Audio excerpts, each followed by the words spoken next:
Today we are taking this disaster of a closet and turning it into, well, a better organized disaster of a closet.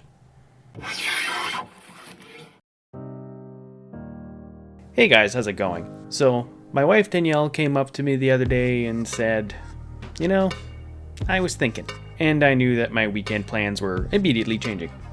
Basically, she wants to reorganize and set up her plant and crochet room and get it better set up for another greenhouse cabinet.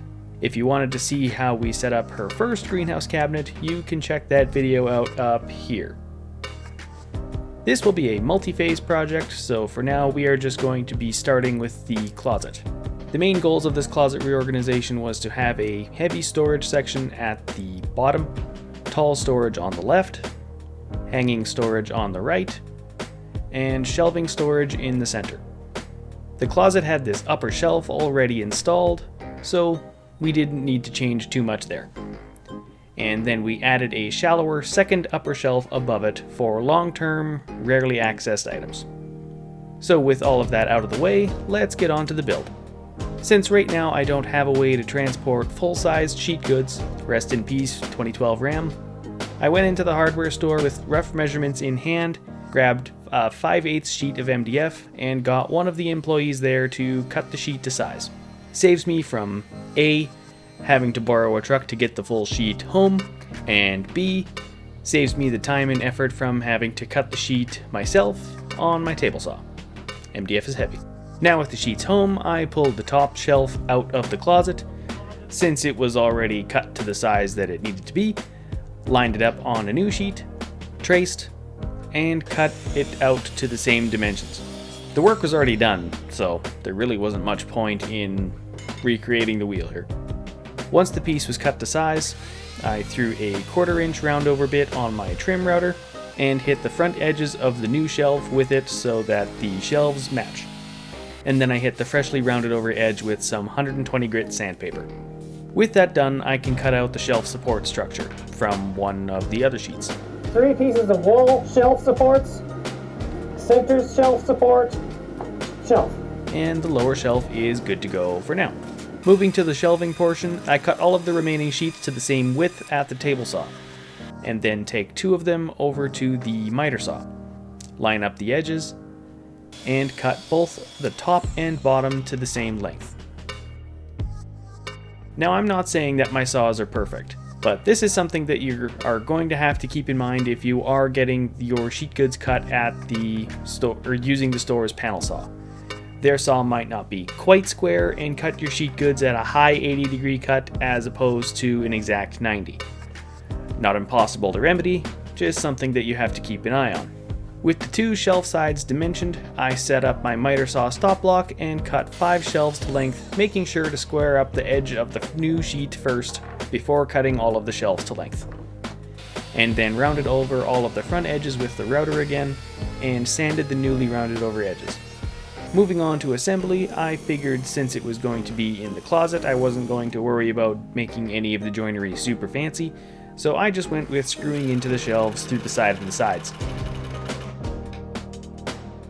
For the center 3 shelves, I went with adjustable pins, which was completed pretty quickly with this jig.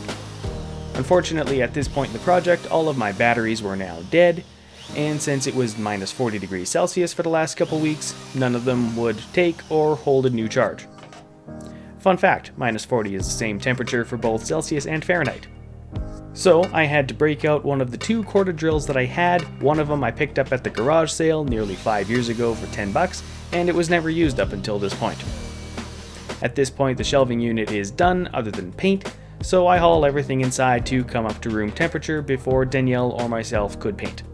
In the meantime, I figured I'd try and save some time and get the lower shelf installed, since it would warm up just as easy installed as it would on the floor. I used the center support to find the height to screw in the side supports to the wall, and screwed them in, making sure that it was level. Repeating that process on the other side and the back.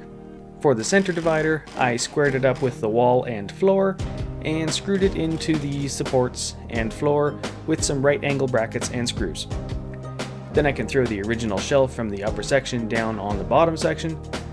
Because this was 3/4 inch, where the new material is only 5/8, it made sense to me to use the thicker material for the shelf that will be supporting the most weight.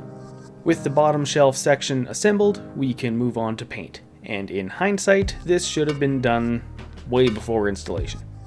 Would have made it a lot easier.